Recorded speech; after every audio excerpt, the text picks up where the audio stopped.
مشرق وسطی میں کشیدگی اور آبِ ہرمز کی بندش سے تیل کی سپلائی معطل۔ عالمی مارکیٹ میں خام تیل کی قیمتوں میں ریکارڈ اضافہ۔ WTI اور برنٹ خام تیل کی قیمت 25% تک بڑھ گئی۔ WTI خام تیل 24.20% اضافے سے $115 فی بیرل ہو گیا۔ برطانوی برنٹ خام تیل کی قیمت 23.66% اضافے سے $116.35 فی بیرل ریکارڈ۔ ماہرین کے مطابق جنگ طویل ہوئی تو خام تیل کی قیمت $120 فی بیرل تک جا سکتی ہے۔ امریکی صدر ٹرمپ نے کہا، ایران کی ایٹمی صلاحیت کے مکمل خاتمے کے بعد تیل کی قیمتیں تیزی سے گر جائیں گی۔ امریکہ اور عالمی سلامتی کے لیے یہ بہت چھوٹی قیمت ہے جسے ادا کرنا ضروری ہے۔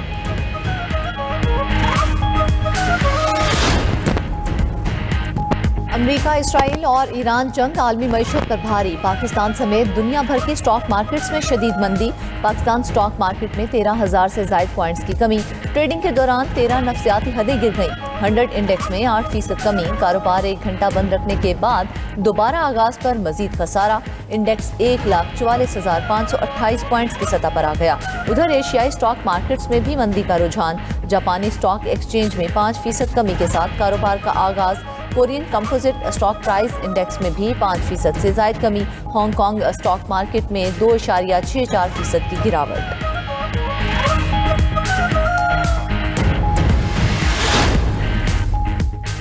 مشرق وسطی میں کشیدگی، ملکی معیشت مستحکم رکھنے کا چیلنج، کفایت جاری اور بچت پر حتمی لاہے عمل کا اعلان آج ہوگا۔ وزیر اعظم شہباز شریف نے علاقائی اور عالمی صورتحال کے تناظر میں اہم اجلاس طلب کر لیا۔ قومی کفایت جاری پالیسی کی منظوری دی جائے گی۔ اجلاس میں معاشی صورتحال اور عوام پر بوجھ کم کرنے کے اقدامات کا جائزہ لیا جائے گا۔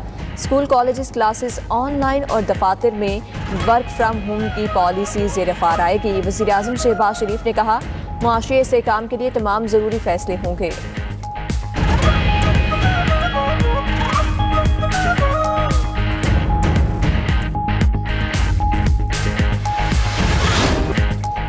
آیت اللہ خامنائی کے صاحبزادے مجتبیٰ خامنائی ایران کے نئے سپریم لیڈر منتخب۔ تہران کے ونگ اسکوائر پر اجتماع میں نئے سپریم لیڈر کا اعلان کیا گیا۔ مجلس خبرگان کی قوم سے اتحاد برقرار رکھنے اور نئے سپریم لیڈر سے وفاداری کا عہد کرنے کی اپیل۔ پاسداران انقلاب کا مجتبیٰ خامنائی سے تاحیات وفاداری کا اعلان۔ مجتبیٰ خامنائی کے احکامات نافذ کرنے کے لیے ہر وقت تیار رہیں گے۔ ایران کے مسلح افواج کا بھی نئے سپریم لیڈر مجتبیٰ خامنائی سے وفاداری کا عہد۔ مجتبیٰ خامنائی کے سپریم لیڈر بننے پر ایران میں جشن۔ مختلف شہروں میں لوگ سڑکوں پر نکل آئے۔ لبیک یا مجتبیٰ کے نعرے۔ ہزاروں ایرانی شہریوں کا نئے سپریم لیڈر سے یکجہتی کا اظہار۔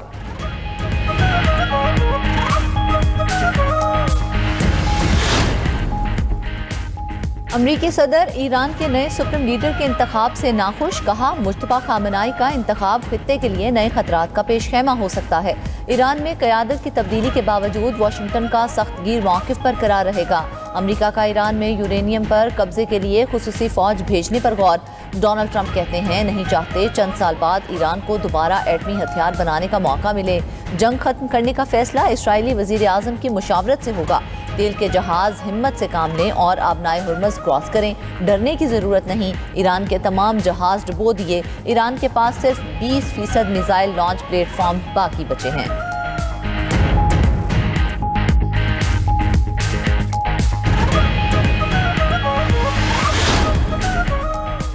نئے سپریم لیڈر کا انتخاب قومی اتحاد مضبوط بنانے کی خواہش کا عکاس ہے۔ ایرانی صدر مسعود پزشکیان کا مجتبیٰ خامنائی کی تقرری پر بیان۔ ایرانی نیشنل سیکیورٹی کونسل کے سیکریٹری جنرل علی لاریجانی نے کہا، مجلس خبرگان نے خطرات اور حملوں کے باوجود نئے سپریم لیڈر کا انتخاب کیا۔ موجودہ حساس حالات میں نیا لیڈر ملک کی رہنمائی کر سکتا ہے۔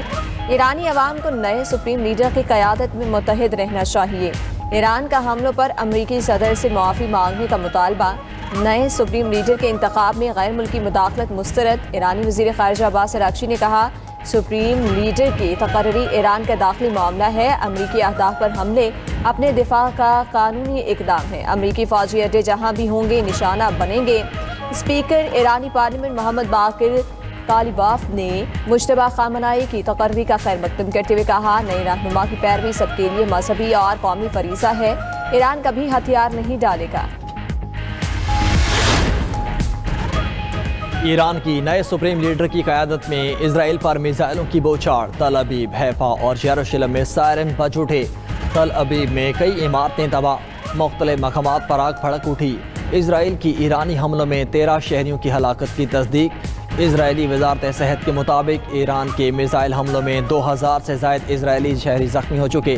24 گھنٹے میں 157 اسرائیلی زخمی ہوئے، 9 کی حالت تشویشناک ہے۔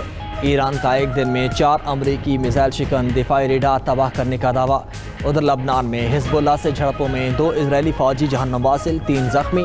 حزب اللہ کے حملے میں اسرائیلی ہیلی کاپٹر تباہ۔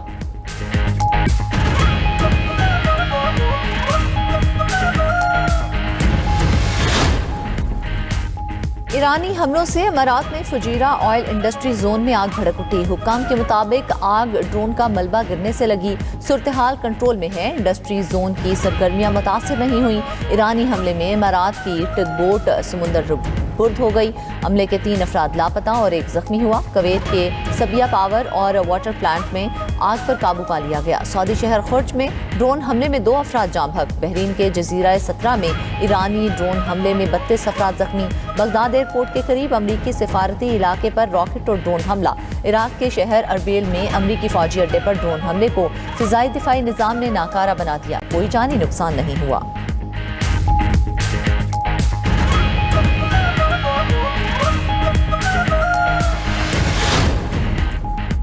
اسرائیل اور امریکہ کی ایران کے خلاف جارحیت جاری۔ ایران کی تیل تنصیبات اور پانی کے ذخائر پر حملے۔ تہران آئل ریفائنری آگ کی لپیٹ میں آ گئی۔ کئی آئل ڈیپو تباہ۔ کرج میں آئل ڈیپو پر حملے سے متعدد گھروں کو نقصان۔ حملے میں 6 افراد جاں بحق، متعدد زخمی۔ اصفہان، نجف آباد اور آران پر بمباری، مزید 31 افراد شہید۔ ادھر لبنان پر اسرائیلی حملوں میں جاں بحق افراد کی تعداد 394 ہو گئی۔ لبنانی وزیر صحت کے مطابق جاں بحق افراد میں 83 بچے بھی شامل ہیں۔ رہائشی علاقوں پر بمباری سے 1130 افراد زخمی۔ اسرائیل کا بیروت میں ہوٹل پر فضائی حملہ۔ ایرانی پاسداران انقلاب کی قدس فورس کے اہم کمانڈرز کو نشانہ بنانے کا دعویٰ۔ حملے میں 4 افراد جاں بحق، درجنوں زخمی ہو گئے۔ سعودی عرب کی ایک بار پھر ایران کو تنبیہ، حملے جاری رکھے تو کشیدگی مزید بڑھے گی۔ سعودی وزارت خارجہ کے مطابق دونوں ممالک کے تعلقات پر سنگین اثرات مرتب ہوں گے۔ کشیدگی بڑھی تو ایران سب سے زیادہ نقصان اٹھائے گا۔ جارحیت روکنے کے لیے ہر ضروری اقدام اٹھایا جائے گا۔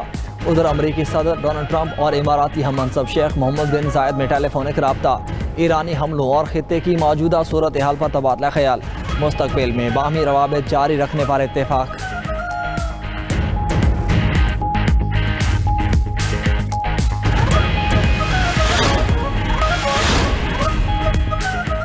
پیٹرولیم مصنوعات کی قیمتوں میں اضافہ، شرح سود بھی بڑھنے کا امکان۔ اسٹیٹ بینک کی مانیٹری پالیسی کا اجلاس آج ہوگا۔ مانیٹری پالیسی اجلاس میں عالمی منڈی میں خام تیل کی قیمتوں اور ملکی معاشی صورتحال کا جائزہ لیا جائے گا۔ ماہرین کے مطابق شرح سود میں 50 سے 100 بیسس پوائنٹس اضافے کا امکان ہے۔ ملک میں اس وقت بنیادی شرح سود 10.5% ہے۔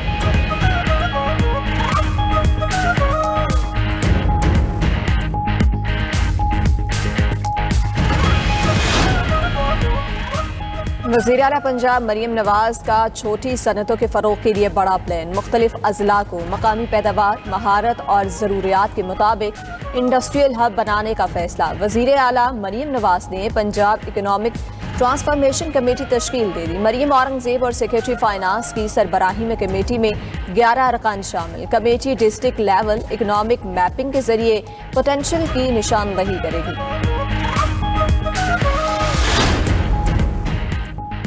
ایسی پالیسیاں تشکیل دے رہے ہیں جس سے نوجوانوں کا ریاست پر اعتماد بحال ہو۔ اصلاحاتی ایجنڈے کے نتائج وسیع المدتی ہوں گے۔ وزیر اعلیٰ بلوچستان سرفراز بگٹی کی پیپلز گرین بس سروس کی افتتاحی تقریب کے موقع پر میڈیا ٹاک بولے۔ پیپلز گرین بس سروس کیچ کے لوگوں کے لیے ایک تحفہ ہے۔ بلوچ نوجوانوں کو سوچنا ہوگا کہ لا حاصل جنگ سے کیا حاصل ہوگا۔ اتفاق رائے سے درپیش چیلنجز سے نمٹنے کے لیے قومی پالیسی تشکیل دی جا رہی ہے۔